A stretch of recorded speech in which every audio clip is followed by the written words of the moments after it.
আৰু ভগৱন্ত বাৰ্তালাপ মধু বাৰ্তালাপ এদিন ভগৱন্ত প্ৰভু বৈকুণ্ঠত অকলে অকলে বহি চিন্তা কৰি থাকোঁতে তেওঁ ইমানেই চিন্তা হৈছে, ইমানেই অন্তত হেৰি পাইছে, খুবেই খুন্দা মাৰি ধৰিছে, সহ্য কৰিব পৰা নাই।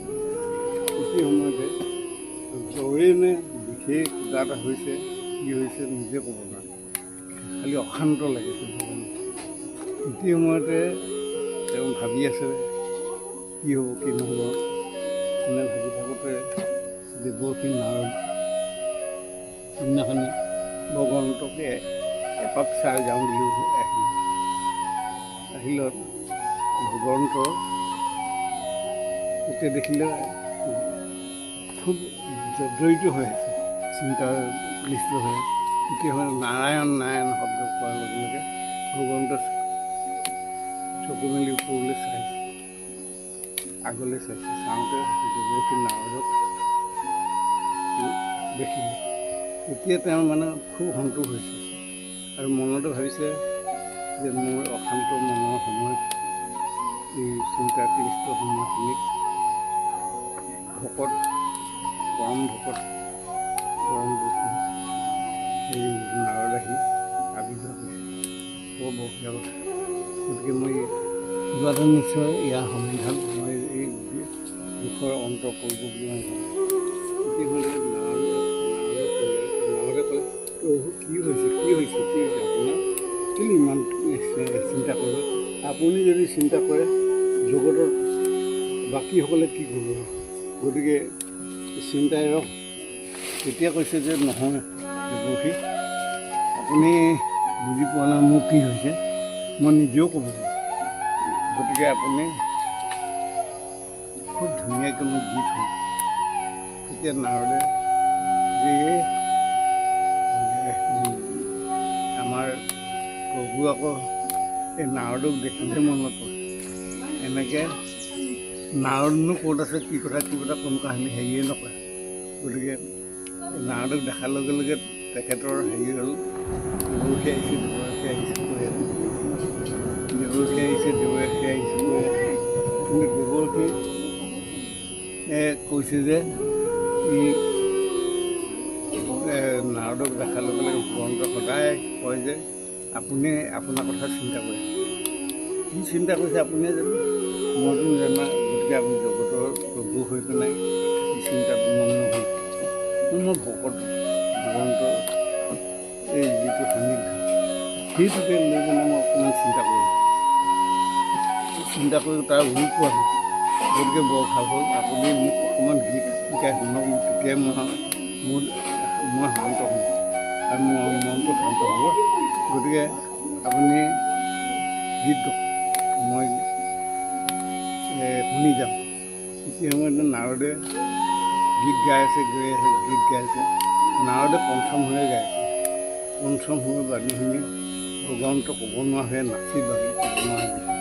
এনেকুৱাতে ভগৱন্তই এতিয়া সময়তে গাই আছে নাৰদে। তেতিয়া সময়তে সৰস্বতী আই যেতিয়া ওলালেহি, তেতিয়া নাৰদে দিনখন ৰখাই দিলে। আপুনি হেৰি দেৱৰ্ষী কিয় দিনখন ৰখাই দিলে? মোৰ আৰু শুনিবলৈ মন আছে, আৰু গওক, মোৰ এতিয়াও মন শান্ত হোৱা নাই। ইতিমধ্যে ক'লে যে প্ৰভু দুৰ্গাই ক্ষমা কৰিব, মোৰ শিক্ষাগুৰু আহি উপস্থিত হ'ল। গতিকে শিক্ষাগুৰুৰ আগত মই আৰু গীত নাগাওঁ। বাকী থকা অংশখিনি আমাৰ আই গাব। গতিকে আই মুখেদি শুনো, ময়ো শুনো আৰু আপুনিও শুনো। এই ফলত তেওঁ আগতে নাচি বাগি একদম নাচি আছে আৰু ক'ব নোৱাৰে। নিজে কি কৰিছে কি নাই ক'ব নোৱাৰে, খালি অসুখ চিন্তা জ্বৰ চব হেৰি কৰিছে। তেওঁ নাচি ভিতৰত নহয় নাচি আছে। তেতিয়ামতে যেতিয়াই সৰস্বতী আইক ক'লে যে আপুনি মোক অকণমান গীত গাই শুনক, মোৰ বৰ মনটো শান্ত ভাল লাগে না, আৰু মোৰ জ্বৰে বেছি নকৰিব। গতিকে আপুনি আমাৰ দেৱৰ্ষী নাৰদে গাই শুনালে, গতিকে আপুনি কওক। যেতিয়া তাৰপিছত নাৰদে পঞ্চম হৈ গাইছে, পঞ্চম হৈ গীত গাইছে। নৃত্য বিশাৰদ যেতিয়া সৰস্বতী আই সপ্তম হৈ গ'লে, এতিয়া ভগৱানৰ মানে ইমানেই নাচিছে, ইমানে ক'ব নোৱাৰে, মানে আত্মা হৈ গ'ল। তেওঁ নিজৰ গাৰ দেশৰ পৰা ঘৰ্মজল বা ধুই আহিলে। ইমানেই নাচিছে, ভগৱন্ত ইমান আত্মা হৈ ক'ব নোৱাৰা হৈ নাচি তেওঁ ঘৰ্মজল একদম বৈ আহিলে গাৰ পৰা। বৈ আহি ইমানে মানে এটা কটা হয়, ডোঙা পাতি গ'ল। সেই ডোঙাটো এবিকে আছে, যেতিয়া বামুণৰূপী ভগৱন্তই বলিক চলিবলৈ যায়, বলিক চলনা কৰিবলৈ যাওঁতে 3 পদ বিচাৰিলে, 3 পদ দিবলৈ ৰাজি হ'ল। শেষত তেওঁ 3 পদ চালনা কৰিবলৈ যাওঁতেই তেওঁ মানে 1 পদ গৈ পিনে স্বৰ্গৰ মৰ্ত্য নহ'ল, এপদ পাতাল আৰু ইপদ পদ দিম বুলি আগবাঢ়ি গৈ আছে। এনেকুৱাতে সেই বৈকুণ্ঠত থকা সেই কটাটো, যিটো কটা ডোঙা আছিল, ঘৰ্মজলৰ ডোঙা, তাত ভগৱন্তৰ ভৰিটোৰ নখে মানে তাৰ পাৰটো খহাই দিলে, ভাঙি দিলে। তাৰপৰাই গঙাৰ সৃষ্টি।